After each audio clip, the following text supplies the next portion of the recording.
এই ভিডিওটিতে আমরা মেম্বার ফাংশন নিয়ে আলোচনা করব, অর্থাৎ একটা ক্লাসের যে আমরা ফাংশন বা মেথডগুলো ক্রিয়েট করি সেগুলো নিয়ে আলোচনা। তো আগের ভিডিওতে আমরা দেখেছি যে ক্লাসের ভিতরে কিভাবে মেথড ক্রিয়েট করতে হয় এবং মেথড ক্রিয়েট করার পর সেই মেথডটা কিভাবে অ্যাক্সেস করতে হয় সেটাও আমরা দেখেছি। তো এই ভিডিওটিতে আমরা কি দেখব, তার আগে জেনে যে মেম্বার ফাংশন ইন ক্লাসেস, অর্থাৎ there are two ways to define a member function. অর্থাৎ আপনি যে ক্লাসে যে মেম্বার ফাংশনটা লিখবেন সেই মেম্বার ফাংশনটা লেখার দুইটা প্রসেস আছে। একটা হচ্ছে হলো আপনার ইনসাইড ক্লাস ডেফিনেশন, অর্থাৎ ক্লাসের ভিতরে আমরা আগের এক্সাম্পলে যেটা দেখেছি, আগের ভিডিওতে যেটা দেখেছি যে ক্লাসের ভিতরে মেথড ক্রিয়েট করার মাধ্যমে তো আমরা সেটাকে ডিফাইন করতে পারি। আমরা ইচ্ছা করলে ক্লাসের বাইরেও সেই মেথডটা লিখতে পারি। তো সেটা করার জন্য আমাদের কি করা প্রয়োজন? Two define a member function outside the class definition we have to use the scope resolution, অর্থাৎ এই যে ডাবল কোলন সাইনটা দেখতেছেন যেটা, সেটাকে বলা হয় স্কোপ রেজলিউশন সাইন। তো এইটার মাধ্যমে আমাদের কি করতে হবে? ডিফাইন করে দিতে হবে সেটা কোন ক্লাসের। তো আমরা এখন ডিরেক্টলি কোডে চলে যাব এবং কোডে চলে যাওয়ার মাধ্যমে আমরা ইজিলি বুঝতে পারবো যে আউটসাইডে কিভাবে একটা মেথড বা ফাংশন ডিক্লেয়ার করতে হয়। তো এটা ছিল আমাদের আগের ভিডিওর এক্সাম্পলটা, যেটা আমরা ক্রিয়েট করেছিলাম ইজি এক্সাম্পল, যেটা অর্থাৎ স্টুডেন্ট নামের একটা আমি কি করলাম ক্লাস ক্রিয়েট করে রেখেছি এবং স্টুডেন্ট ক্লাস ক্রিয়েট করার পরে সেখানে আমি কি করলাম ডাটা মেম্বার এবং ফাংশনগুলোকে আমি কি করে রেখেছি? ডিফাইন করে রেখেছি। সেই ফাংশনগুলোর কাজগুলোকেও কিন্তু আমি ডিফাইন করে রেখেছি। এই ইনসার্ট ফাংশনের কাজ কি? এই ইনসার্ট ফাংশনের কাজ ইনসার্ট করা এবং এই প্রিন্ট ফাংশনের কাজ হচ্ছিল প্রিন্ট করা।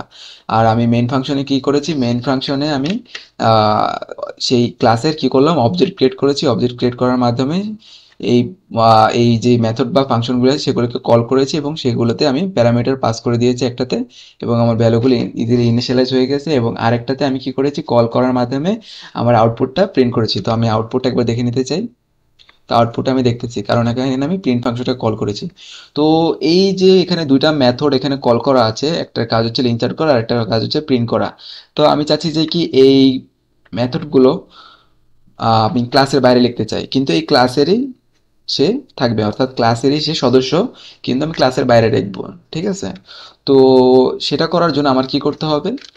অর্থাৎ আমি ক্লাসের ভিতরেও এই ফাংশনটাকে আমি ডিফাইন করে দিয়েছি, কিন্তু ক্লাসের বাইরে এর কাজটা আমি ডিফাইন করব, অর্থাৎ আমি চাচ্ছি এটা করতে।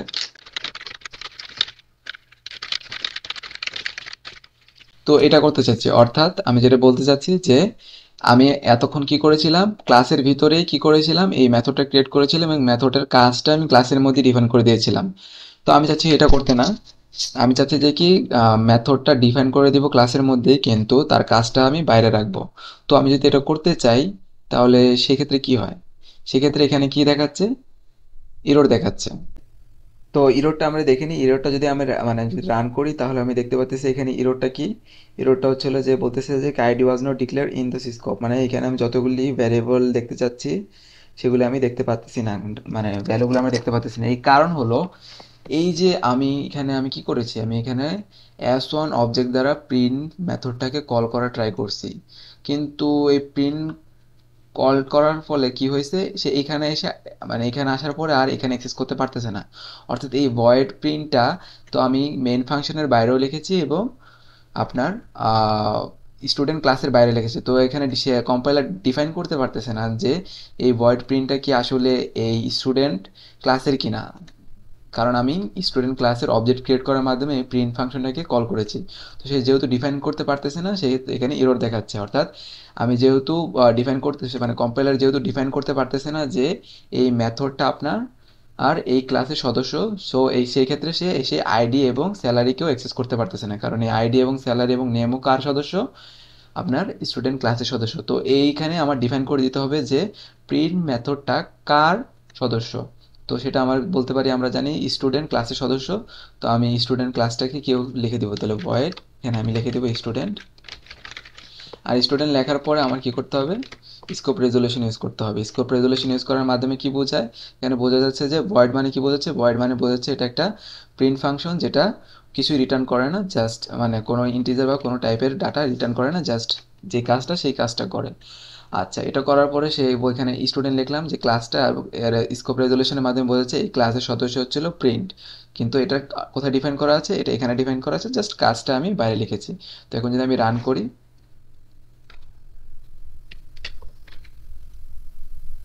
তো আমি কিন্তু এখন ইজিলি অ্যাক্সেস করতে পারতেছি। তো মেথড এভাবে দুইভাবে ডিফাইন করা যায়, একটা ছিল ক্লাসের ভিতরে আর একটা ছিল ক্লাসের বাইরে। তো ক্লাসের বাইরে ডিফাইন করার সুবিধা কি, ক্লাসের বাইরে ডিফাইন করার সুবিধা হচ্ছে হলো আপনার যে ক্লাসটা ক্রিয়েট করলেন সেটাতে অনেক কোড বেশি, মানে আপনি যদি অনেক মেথড থাকে সেক্ষেত্রে এত মেথড লিখলে আমার ক্লাসটা কি হয়ে যাবে, অনেক কোড হয়ে যাবে। তাহলে আপনার ক্লাসটা সেই মেন ফাংশনের মতো যদি আপনি খালি রাখতে চান, একটু জাস্ট কম কোড রাখতে চান, সেই ক্ষেত্রে আপনি বাইরে ডিফাইন করে দিতে পারেন। তো সিমিলারভাবে আপনারা ইনসার্টটাও করে নিন। তো এই ছিল আমাদের ফাংশন ডেফিনেশন, যে আমি কিভাবে ডিফাইন করতে পারি। আচ্ছা, তো এখন আমরা চলে যাই, আমি প্রতিটা ভিডিওর পর এখন থেকে কোয়েশ্চেন রাখবো, সেগুলো আপনারা অ্যান্সার যদি পারেন তাহলে কমেন্টে লিখবেন, আর না পারলে আমাকে জানাবেন, আমি কমেন্টে বলে দিব। তো কোশ্চেনগুলো হচ্ছে হলো, তো এখানে আমি বলতেছি যে কি, what is an object and object has. তো এখানে একটা অবজেক্ট কি বলেন তো, ড্রিমস না a hand and an identity, এটা আপনারা জানাবেন। দেন সেকেন্ড কোশ্চেন হচ্ছিল, declaring A class type in the keyword use to declare A class. তাহলে একটা ক্লাস যখন আপনি ডিক্লেয়ার করেন, সেটা ডিক্লেয়ার করার প্রসেসটা কি। থার্ড হচ্ছিল, মানে কি কিওয়ার্ড ইউজ করতে হয়। আচ্ছা, declaring A class, what is is public keyword call. আমরা যে ক্লাস ক্রিয়েট করার পরে যে পাবলিকটা ইউজ করি সেটা কি আসলে, সেটা কি an accessible data, an accessible specifier or nothing. আর চার নম্বরটা ছিল, এটা আপনারা ফিলিং দ্য ব্ল্যাঙ্কসের মতো করবেন, যে এখানে কী কী কিওয়ার্ড মিসিং আছে সেগুলো আপনারা ইউজ করার মাধ্যমে এটা সলভ করার ট্রাই করবেন। তো এই ছিল আজকের ভিডিও। নেক্সট ভিডিওতে আমরা কনস্ট্রাক্টর নিয়ে আলোচনা করব। তো আশা করি ভিডিওটি ভালো লেগেছে।